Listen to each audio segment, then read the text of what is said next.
The Javelin's out of storage, and the AMX project has gone home. I'll provide some update videos on that if possible. I had a Barry Grant carb on the Javelin, and it was very temperamental. And I stole my Cutlass carb, the vacuum secondary, and it works great on this car. So what I've decided to do is try one of these 3310 SA carbs from Holley. Apparently this carb has more aluminum on it than the zinc counterpart, is what they call it. I'm no metallurgy expert, but I think this is like a zinc aluminum alloy. Their initial claim that this carb has a 5-pound weight savings over something like that, and we'll check it. We'll get this carb off the Javelin, drain them, and then weigh all three. Here's our vacuum secondary carb on the scale. It's missing some linkage and probably has some gas in it yet. Scaling in at 12.4. The Barry Grant double pumper. Here's our 3310 SA.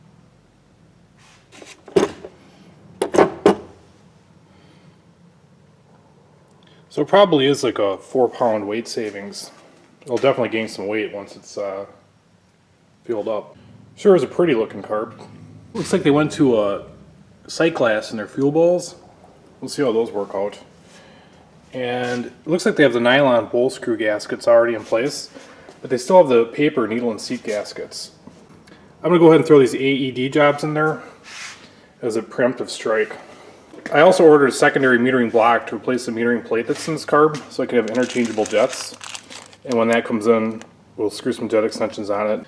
And we're also going to throw one of those jobs on where you can change the spring in the vacuum secondary easily without having to take this whole thing off. You got a screw tucked up underneath there where you can't change it out easily. The needle and seat gasket change is fairly simple.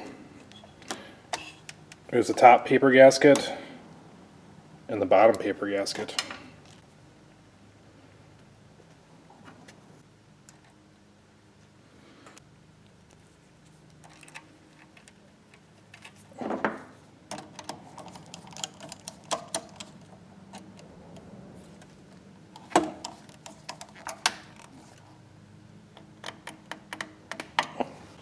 So I'm getting ready to put this kit in, and it's going to look like that when it's done.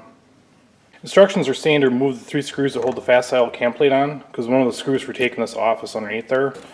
And the C-clip, I'll probably just remove this screw here though.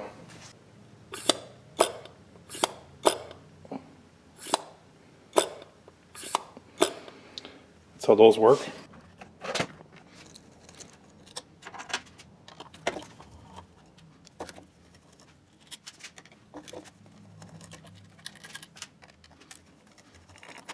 There's like a cork gasket on the back side of this thing.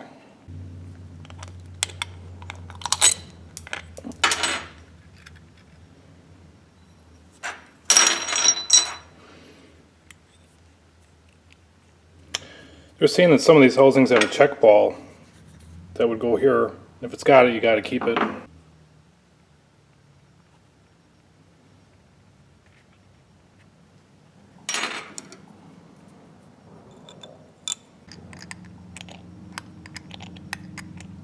Picked a spring to start with, and if I hear a bog, I'll just go up to the next size spring. Gasket in place.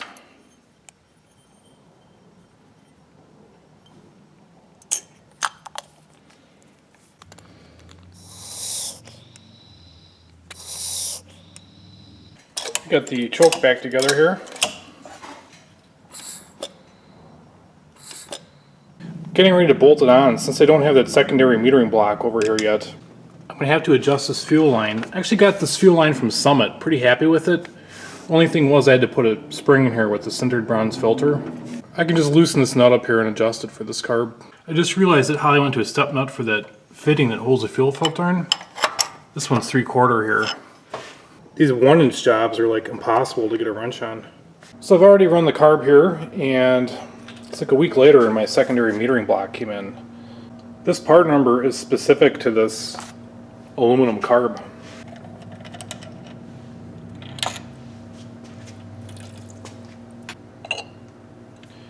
Here's the metering plate. We'll get rid of this job. Boy, was that screw loose there.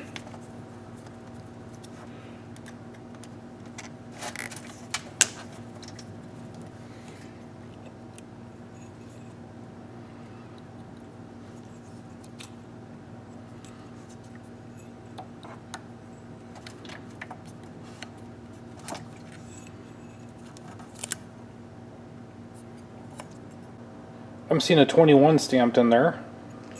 I've printed a chart and it looks like it's going to take a 75 jet size to be the equivalent. I think it's a little on the fat side though, so I'm going to lean it out by a couple steps.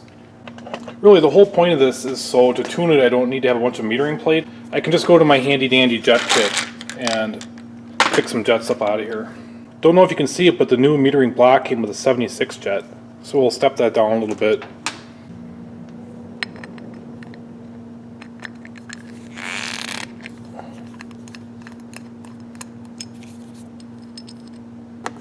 Throwing a couple jet extensions in the secondary metering block to make sure them jets are always submerged.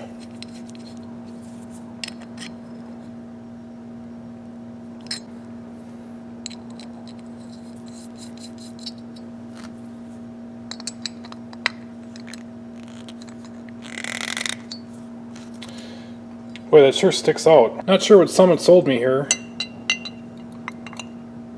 These really aren't clearing the float. I think I'd be more comfortable if my float had full travel. I think I'll skip these jobs for now and just look for the tube type that you push into the jet. Little silicone spray on the new gaskets.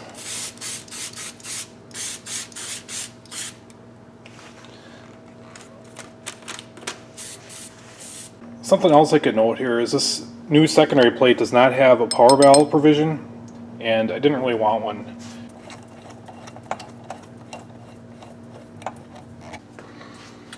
Here's the finished product for now. I'll throw it on the car and see how it runs at idle.